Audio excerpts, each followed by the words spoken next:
सो hi friends, welcome back. आप सबके लिए फिर से एक सीएमए सक्सेस स्टोरी है। मेरे साथ आकाश वंसल है। आकाश दिल्ली से बिलोंग करते हैं और इन्होंने दिसंबर 2024 अटेम्प्ट में सीएमए क्वालिफाई किया और इनका सीएमए कैंपस प्लेसमेंट में एचसीएल टेक में सिलेक्शन हुआ है। तो सुनते हैं आकाश की स्टोरी, कैसी रही उनकी सीएमए जर्नी।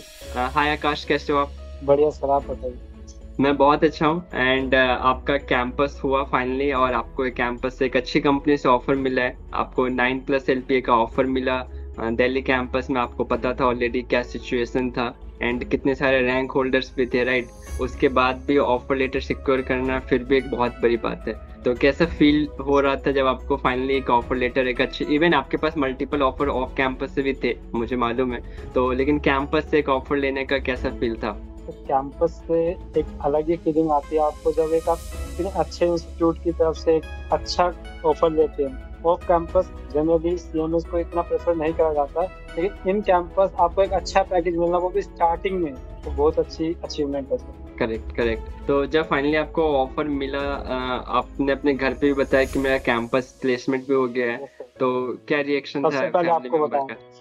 मुझे तो भी सबसे आपने पहले बताया तो था। आपको यस बताया यस यस यस। उसके बाद फिर घर पे बताया, तो घर पे भी सारे खुश थे कि पहली बार में ही एक तो सीएमए क्लियर करा फर्स्ट अटेम्प्ट में, तो ऊपर से एक इतना अच्छा पैकेज स्टार्टिंग फेज में ही, तो इस बात पे सब अच्छे से खुश थे। करेक्ट। अच्छा, ये मुझे जहाँ तक याद है आपने पेपर देने के बाद ही आपने मेरे मेंटरशिप को ज्वाइन किया था, राइट?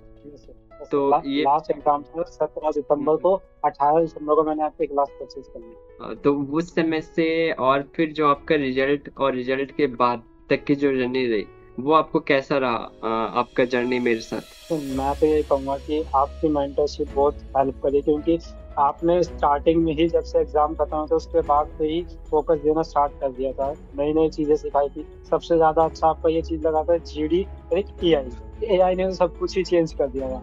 AI Yes. ने पहले जो चीजें नहीं भी पता होती थी वो भी पता कर चल गई थी कि एआई इतनी सारी चीजें हेल्प कर सकते हैं आपको आपकी इम्प्रूवमेंट के अंदर। हम्म, फायदा correct. हुआ सर, आपको मेंटरशिप लेना हकीकत में एक अच्छा डिसीजन था मेरा। अच्छा, लाइक बहुत सारे स्टूडेंट्स रिजल्ट का वेट करते हैं और आपने वेट नहीं किया, आपने पेपर देते ही आपने ज्वाइन कर लिया इमिडिएटली। तो क्या एडवांटेज मिलता है पेपर देने के बाद इमीडिएट स्टार्ट करने से? ये सर एडवांटेज तो मिलता है, क्योंकि आप ये देखिए ना, आप एग्जाम क्लियर, मतलब आपने एग्जाम दिया फिर उसके 2 महीने बाद रिजल्ट आता, फिर जस्ट 1 महीने से 1.5 महीने के अंदर आपका कैंपस होगा।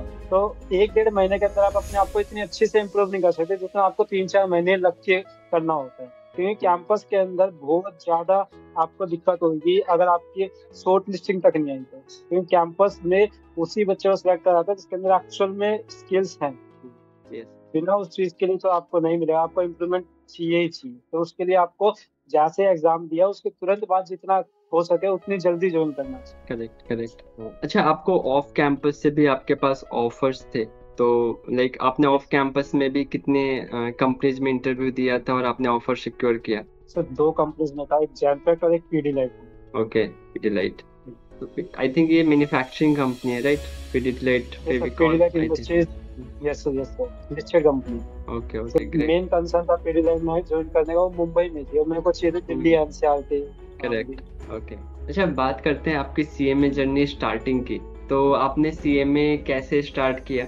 सर मेरा 12th का रिजल्ट आया था 2021 में। तब मेरे को लग रहा था, क्योंकि मैंने कॉमर्स लिया था, तब मैंने जितने भी मेरे कलीग्स थे, बड़े बड़े सीनियर थे, उन सबसे मैंने ये सुना था कि फाइनेंस के अंदर आपको अगर जॉब चाहिए, एक अच्छा पैकेज चाहिए, तो आपके पास एक प्रोफेशनल डिग्री तो होनी चाहिए, चाहे कोई सी है। तब मेरे को इतना सीएमए के बारे में एक्चुअली में नहीं पता था, सीए ही पता था, सबको सीए ही पता रहता है। तो फिर क्या हुआ कि मेरे एक कलीग सी है, मतलब मेरे सीनियर थे स्कूल में, उन्होंने बताया सीएमए के बारे में।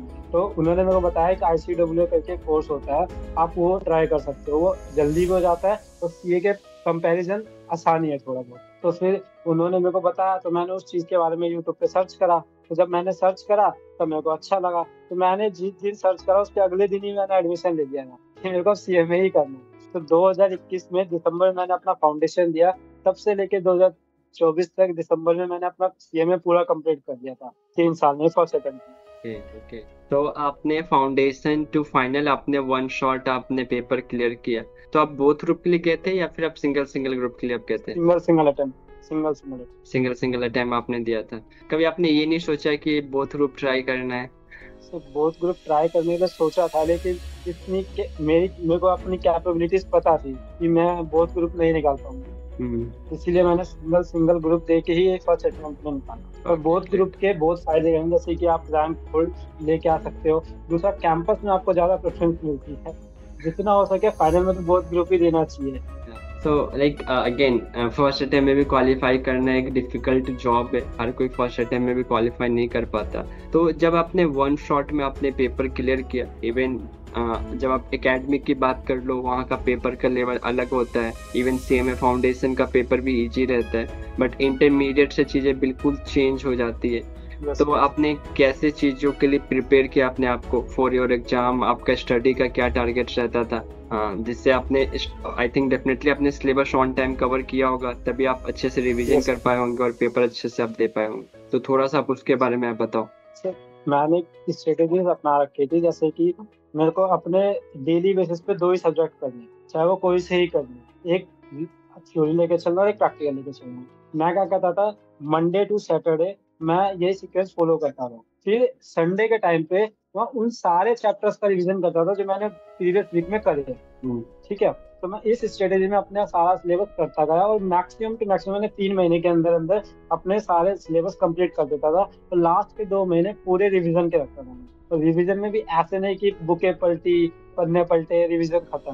पहला रिवीजन में पूरा क्वेश्चन सॉल्व कर रहा था बाय इन हैंड, बिना अपने टीचर्स के नोट्स ये सब देखे रिकॉल कर रहा था। और जब से MCQ आए थे तब MCQ पे बहुत फोकस करा था। उसके बाद सेकंड अटेम्प्ट में मैं हायर क्वेश्चंस करता था जो मेन आते हैं। फिर उसके बाद थर्ड रिवीजन में अपना रिकॉल करता था, मैं उस टाइम पे लिखता नहीं था। ओके, एग्जाम से कितना दिन पहले हमें सिलेबस को कंप्लीट कर लेना चाहिए? For the purpose of single group 2 महीने पहले तो आपको करना ही करना चाहिए अप्रोक्स। एंड बोथ ग्रुप देना चाह रहे हो तब 3 से 3.5 महीने पहले खत्म हो जाना चाहिए, क्योंकि बोथ ग्रुप के अंदर आपके पास लेवल बहुत ज्यादा हो, तो आप उसको कम से कम 2 रिवीजन तो आपको चाहिए ही चाहिए बोथ ग्रुप में। तो यस, करेक्ट। ओके, अगला क्वेश्चन ये है कि पेपर में 3 घंटे कैसे मैनेज करें? बहुत सारे स्टूडेंट्स वहाँ स्टक हो जाते हैं क्वेश्चन पेपर मिलने के बाद। तो आपने कैसे अपने आप को मैनेज किया अपने पेपर्स में? तो सबसे जब क्वेश्चन पेपर आता है ना, सबसे पहले यही सोचना चाहिए आपको कि आपको एक बार क्वेश्चन पेपर ऐसा नहीं कि फटाफट देगा कि ये क्वेश्चन आया, ये क्वेश्चन आया, ये क्वेश्चन आया, ऐसे नहीं। आपको 15 मिनट मिले हैं तो आप उस 15 मिनट को पूरा यूटिलाइज करो। आप 15 मिनट के अंदर ही सिलेक्ट करो कि आपको जो बड़े बड़े लॉन्ग क्वेश्चन है उनमें से कौन से 5 क्वेश्चन करने ही करने। तो आपका आधा टाइम वहीं पर ही बच जाता है, क्योंकि आप सोचते हो पहले मैं 15 मिनट में MCQ कर लेता हूँ, बाकी बचे हुए क्वेश्चंस मैं बाद में देखूंगा, तब इसमें दिक्कत हो जाता है, टाइम मैनेजमेंट होता ही नहीं है। तो आपको उस 15 मिनट में कोई क्वेश्चन नहीं करना, उस 15 मिनट आपको ये देखना है कि आपको कौन से क्वेश्चन करने हैं। और उसके बाद सबसे पहले जब आपको 15 मिनट खत्म होता है तो आप कोशिश करिए 30 मिनट से लेके 45 मिनट के बीच में आप MCQ को सारे कर दो, क्योंकि लास्ट टाइम के लिए अगर आप MCQ छोड़ोगे तो आपका MCQ या तो गलत होएगा या फिर वो होगा ही, क्योंकि लास्ट टाइम में आपको बड़े क्वेश्चंस पे ही फोकस करना होगा। ओके, अच्छा, पेपर में प्रेजेंटेशन भी काफी इम्पोर्टेंट होता है, तो कुछ प्रेजेंटेशन टिप्स तो स्पेशली जैसे लॉ के पेपर में बच्चे नंबर अच्छा नहीं कर पाते हैं, या फिर DT ITT का पेपर हो गया जहाँ पे स्कोर्स नहीं अच्छा हो पाता है, तो लाइक आपका क्या स्ट्रेटेजी रहता था इन सब्जेक्ट्स में? लॉ में तो आज तक मेरे लिए अच्छे नंबर नहीं है। DT और IDT मेरा काफी अच्छा था। DT और IDT मेरा हमेशा 70+ थे, फाइनल में भी इंटर में भी। तो मैं क्या करता था, IDT और DT के अंदर तो मैं सेक्शंस याद करता था सारे, तो मैं सेक्शंस मेंशन करता ही करता था उसमें। तो एक ये भी हो सकता है कि सेक्शंस देख के एग्जामिनर आपको इम्प्रेशन अच्छा पड़ जाए एग्जामिनर पे, ठीक है, तो ये रहता है। तो इंटर और IDT DT में तो मेरा ये रहता था। लॉ के अंदर मैं सेक्शंस याद नहीं करता था एक्सेप्ट कंपनीज एक्ट के मैंने सेक्शंस याद करे थे और मैं उनको नोट भी करता था एग्जाम में। बस आपको लॉ के टाइम पे ना टू द पॉइंट रहना है, कहानी नहीं बनानी बीकॉम जैसे। तो जैसे बीकॉम में आप पेज भरने के लिए कहानियां बनाते हो, ऐसा नहीं करना, सिर्फ और सिर्फ आपको टू द पॉइंट लिखना है जो आपसे पूछा जा रहा है। बहुत सा क्या होता है, आपसे पूछा जा रहा है कि डायरेक्टर का रेम्यूनरेशन कैसे कैलकुलेट किया जाता है, आप लिख रहे डायरेक्टर होता कौन है, तब तो आपको मार्क्स मिलेंगे कैसे? तो भाई आपको टू द पॉइंट रहना लोग के अंदर, और ऐसा नहीं कि आपको शीट भरोगे तभी मिलेगा, क्योंकि ये प्रोफेशनल इंस्टीट्यूट्स क्या करते हैं, आपके लाइन बाय लाइन चेक करते हैं। यस, ये सब रहता है। ग्रेट। अच्छा, आपका जो कैंपस का एक्सपीरियंस था, आपके पास कितनी कंपनी से शॉर्ट लिस्टिंग आया था? तो मेरे पास 5 कंपनी से शॉर्ट लिस्टिंग था, जिसमें से एक थी ITC agri business, Nestle, HCL tech और एजी कलेक्शंस और जैकवार। Okay great. इन 5 कंपनी से मेरी शॉर्ट लिस्टिंग थी। मैं तो यही बोलूंगा कि आपने एक बार सीएमए एग्जाम दे दिया तो आप कैंपस पे स्टिक मत होना, आपको अपना ट्राई करना ऑफ कैंपस में, क्योंकि कैंपस में बाय लक ही होता है कि आपकी शॉर्ट लिस्टिंग आए, क्योंकि अगर आप ज्यादा बच्चे पास जाते हैं तब आपकी शॉर्ट लिस्टिंग भी बहुत कम ही होती है। करेक्ट, हाँ डेफिनेटली। इस इसलिए टाइम आपको जैसे फोकस 2200 से ज्यादा बच्चे पास आउट हुए, तो एक लोकेशन पे 400-500 बच्चे थे, जहाँ इससे पहले वाले बैच में 200, 250, 300 बच्चे होते थे। यस सर, वही दिक्कत हो जाती है बस, क्योंकि कंपनीज तो अपनी वही वैकेंसीज लेके आएंगी। आपको फोकस करना है कि आप कैंपस पे स्टिक ना रह के अपनी प्रिपरेशन करते रहिए, अपने को इम्प्रूवमेंट करिए और ऑफ कैंपस भी ट्राई करिए, क्योंकि जितनी जल्दी आपको ऑफ कैंपस मिलेगा उतना अच्छा है। तो मेरे कोर्स में मैंने काफी कुछ ऑफ कैंपस के बारे में भी कंटेंट को कवर किया है। वो यूजफुल थे आपके लिए? यस सर, सबसे पहले तो वही देखा था मैंने जब आपकी क्लासेस चलती थी, क्योंकि आपने क्या कर रखा था, जब आपके दिसंबर में आपका मैंने ज्वाइन करा तो आपने बोला था कि आप, मैंने जो रिकॉर्डिंग दे रखी है आप वो देखिए। तो मैंने उस रिकॉर्डिंग में सबसे पहले ऑफ कैंपस की ही रिकॉर्डिंग करी थी, जिसमें मैंने अपना नौकरी प्रोफाइल को ऑप्टिमाइज करा था, लिंक्डइन प्रोफाइल को ऑप्टिमाइज करा था। तो नौकरी प्रोफाइल को ऑप्टिमाइज करने से ये बेनिफिट हुआ था, मेरे पास पहला एक भी कॉल नहीं आता था। उसके जब मैंने ऑप्टिमाइज करे, कम से कम अप्रोक्स डेली बेसिस पे 1 या 2 तो कॉल आते ही आते थे, चाहे वो कहीं से ही है। तो ये बेनिफिट्स होता ही होता है आपके कोर्स को देख के। और आपका एआई कंटेंट वो तो अलग ही लेवल का है, वो तो सबको ही फील कर देगा।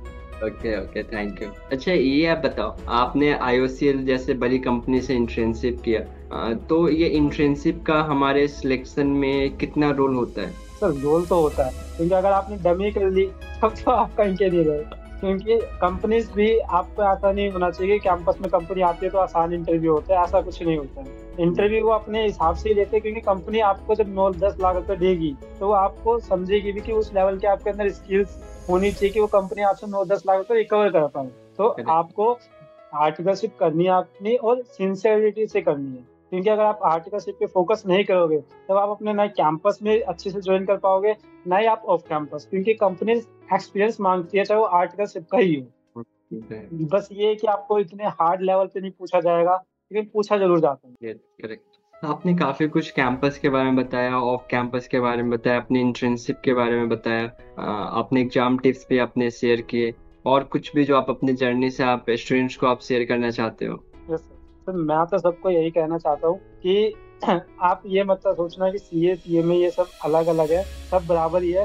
एक कॉर्पोरेट के अंदर आप जाओगे ना तो तीनों ही इक्वल है, ठीक है। आप अपनी प्रिपरेशन पे स्टिक रहिए, और जितना हो सके उतना आप अपनी स्ट्रेटेजीज को मेंटेन करिए। दूसरों को मत देखिए कि वो ऐसे कर रहा है मैं ऐसे करूँ, मैं वो ऐसे कर रहा है मैं ऐसे करूँ, नहीं, अपनी स्ट्रेटेजी पे स्टक रहिए और अपना सिलेबस अच्छे से कंप्लीट करिए।